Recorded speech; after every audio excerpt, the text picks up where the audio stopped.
লামডিঙত বিদ্যুতে প্ৰাণ কাঢ়িলে এজনৰ।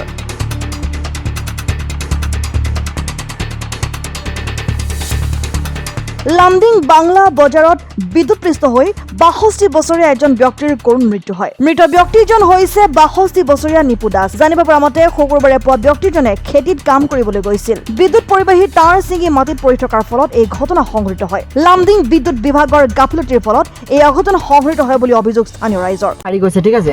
এচিবিটো কোনো ৰেছপন্স নাই। তাৰপিছতে ইয়াতে মানে মানুহটো আহিছে মানে খেতিত কিবা মানে কাম কৰিব, ঠিক আছে। কিন্তু তেওঁ মানে খেতি যেতিয়া মানে তাৰ হাতত লাগি গৈছে না, তাৰপিছতে সি মানে শ্বৰ্ট খাইছে। তাৰপিছতে মানুহ আহি কিনে তাক মানে হেৰি কৰিছে। তাৰপিছতো মানে মই হেৰি কৰিছোঁ, এচিবিত কল কৰিছোঁ। এচিবিত মানে কোনো ছাৰৰ লগত মানে কিবা মানে কথা পাতিছে, ঠিক আছে। তাৰপিছতে তেওঁ মানে কাৰেণ্টটো মানে অফ কৰিছে মই কল কৰাৰ পিছতে, ঠিক আছে। এইটো মানে একচুৱেলি কি হৈছে, এচিবিৰ গলতি আছে আৰু এচিবি মানে ৰেছপন্সিবিলিটি ৰাখিব লাগে তেওঁ, ঠিক আছে। যেতিয়া মানে অলপমান বৰষুণ দিয়ে তেওঁ কিন্তু কাৰেণ্ট কাটি দিয়ে, ঠিক আছে না। কিন্তু তাৰপৰা তেওঁলোকৰ কোনো ৰেছপন্সিবল নাই। তেওঁলোক দেখিব লাগিছিলে যে ক'ত বা কি হৈছে না হৈছে না। কিন্তু কাৰেণ্ট যেতিয়া আমালোকে কল কৰোঁ তাৰপিছত তেওঁলোক আমাৰ ৰেছপন্স এইটো কাৰ ঘটনা হৈছে? এচিবিৰে হ'ব। এইটো কাৰ হ'ব? তেওঁলোকৰ লাইন, তেওঁলোকে বিল খাই থাকে না। তেওঁলোকক সেইটোতো তেওঁলোকে মানে হেৰি কৰিব লাগে না। যিটো মেইন লোন আছে, মেইন লাইনবোৰ আছে, সেইবোৰ নেট দিব লাগে, ঠিক আছে না। নেটটো দিব লাগে। মানুহৰ যেতিয়া ঘৰবিলাক আছে তেতিয়া নেট পেলাই দিব লাগে। এনেকুৱা ৰাখিব নালাগে। নহ'লে কভাৰ কৰি দিয়ক, কভাৰ কৰিলেতো ভাল হয়, ঠিক আছে না। সেইটো তেওঁলোকৰ রেসপন্সিবল রাখিব লাগে। এটা পাবলিক না, পাবলিক তো বিল দিয়ে আছে। রাত ছিঁড়া পড়ে ছিল, ধরে রাখছে। আর আমি ভাত খাইতে বসছি, তখনই চিল্লাতে আছে। বাস লয়ে আইসি, বাড়ি গেছি, কিন্তু ছাড়া নাই। এটা ওই যে কারণ ছিঁড়া পড়ে তখন হে আইসে ওই যে সাং লাগাইবার লাগে। এখানে হে কুটি ফালাইছে, এক পূজা ফালাইছে মাত্র হে আনমানত যাইতে ও তারটা ধরিয়া লাইছে।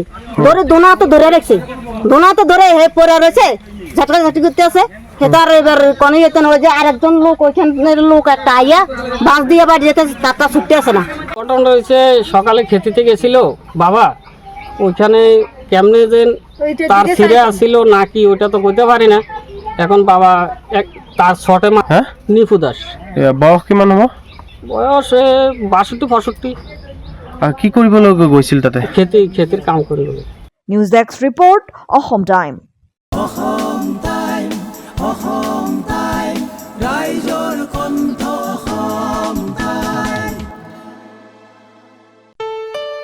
ঘৰত আনন্দ আৰু সম্পৰ্কৰ চমক বজাই ৰাখিবলৈ জৰুৰী হৈছে সকলো আনন্দময় মুহূৰ্তত মৰমৰ উপহাৰ দিয়াটো। সেইবাবে মধুশ্ৰী জুৱেলাৰ্ছে আনিছে সকলো ৰঙীন ক্ষণৰ বাবে বিশেষ গহনা। হীৰাৰে হওক, সোণৰে হওক বা ৰূপৰে হওক, শ্ৰেষ্ঠ ডিজাইনছ আৰু হলমাৰ্কযুক্ত গহনাই ৰাখে সম্পৰ্কক নিখুঁত। তেনেহ'লে আজিয়ে আনক আনন্দ মধুশ্ৰী জুৱেলাৰ্ছৰ সৈতে। যোগাযোগ কৰক 7002800341 নাইবা ভিজিট কৰক LNB ৰোড, নলবাৰী, অসম।